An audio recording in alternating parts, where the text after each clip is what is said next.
Hello and welcome to MidWeek Chat. I hope you're having a great week so far. It's been a really good week here as we've been prepping and getting ready for, well, there's a lot of things happening in the course of the next couple of weeks.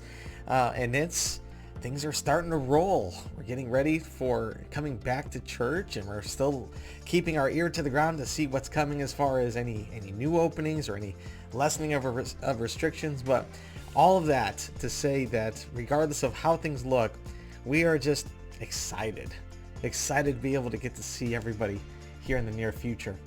But we're also actually this week, just want to make sure that you're aware and know that this week is actually a very special week in the life of the church. We are going to be taking some time this week to celebrate Pastor Calvin and his family and giving him thanks for the 25 years of service that he has had here in this church.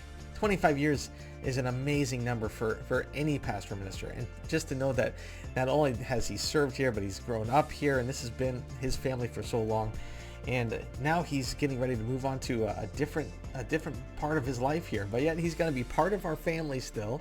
He's not going anywhere, but we still want to make sure that we tell him thanks and give him a time to, or celebrate a time around him. So this week we're celebrating Pastor Calvin and his family. And so just so you're aware of what's going on, we're going to be having a couple moments with him during our Sunday morning service, which should be on time this week. Thanks for sticking with us this last week with our technical difficulties, but we'll be having a special time with that. Actually, make sure that you wait till after the service for even more. I know usually we have these bloopers at the end, which I love, but we're going to be doing something special in tribute to Pastor Calvin after the actual regular service. So stay on and make sure that you're watching for that. It's going to be a special time. Also, same day, that Sunday, we are going to be having a special drive-through event for Pastor Calvin and his family. And we're going to do it right here at the church. And as things have sort of opened up a little bit, we're going to be a little bit looser with some of the rules on that.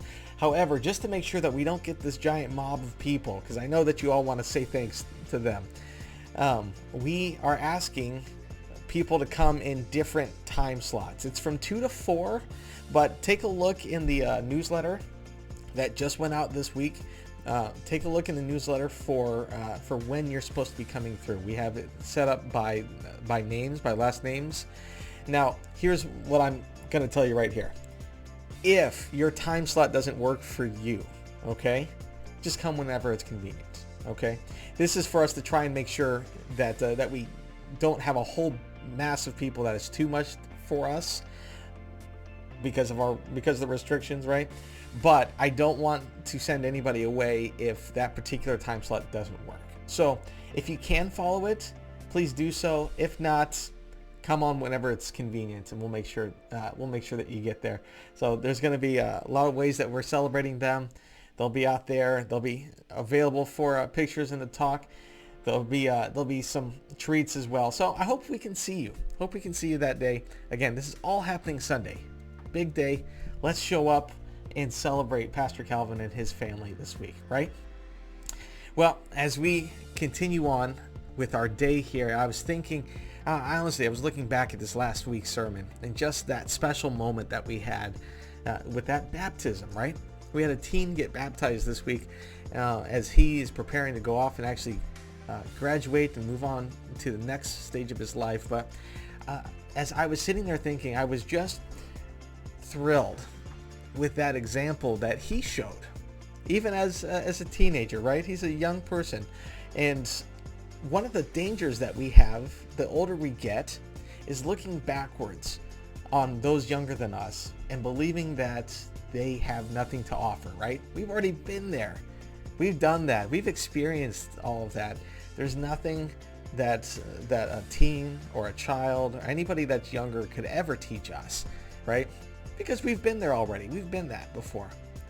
But whenever I think about that, I go back to this verse that's really popular. Actually, it's like the verse for our youth in the Church of the Nazarene. And it's 1 Timothy 4:12, which reads, "Don't let anyone think less of you because you're young. Be an example to all believers in what you say, the way you live, in your love, your faith, and your purity. And on the one hand, usually we look at that verse and say, and use that as an encouragement for our youth and our children and our teens, saying, hey, don't let being young stop you. Continue to strive. Continue to try to seek after God. Be an example in all that you do. But there's a flip side to this verse that I think sometimes we overlook, is that in 1 Timothy, the young are being asked to exemplify these things. But who are they being examples for? Not for those even younger than them, but for all believers. And so let me ask you, in all honesty, is there anyone, a youth, a child, somebody that you've ever looked at and just said, hey, what a wonderful example to me today in how I should live? Or what a wonderful example of how I want Jesus to live in me, is just like in them. If you've never taken the time to look that way, let me encourage you, because our youth and our children are there and set and can be just as much an example for us as we can be for them. So I'll leave you with that today. I hope you have a wonderful rest of your day, and we can't wait to see you on Sunday. And then next week, then the week after that, July 4th, we're going to be open for in-person. Get ready for those registration forms. Thank you to everybody that filled out our online survey. That was amazing and super helpful for that. But be ready. We hope to start expanding that out more soon, but can't wait to see you soon. God bless you all today.